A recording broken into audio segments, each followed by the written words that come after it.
पुरंदर विमानतळाचा मार्ग आता सुखकर होणार आहे, कारण उद्योग विभागाकडून औद्योगिक क्षेत्राची अधिसूचना जारी करण्यात आली आहे.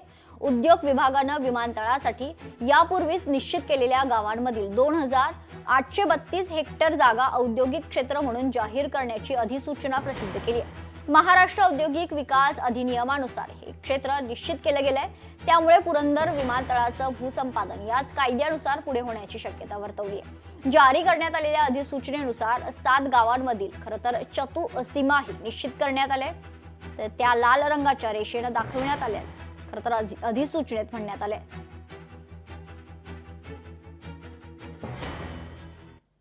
बांधकाम मजुराकडून अल्पवयीन मुलीवर अत्याचार करण्यात आलाय. परभणीच्या धार रोड परिसरातील ही धक्कादायक घटना आहे. आरोपीला बेड्या ठोकण्यात आल्या, तर नानलपेठ पोलीस ठाण्यात गुन्हा देखील दाखल करण्यात आलाय.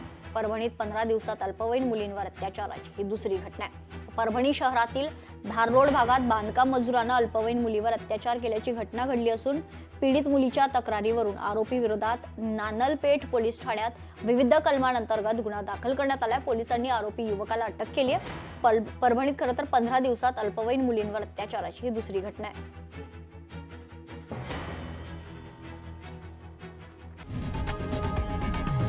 लोकशाही मराठी ऐका, पहा, जागरूक रहा.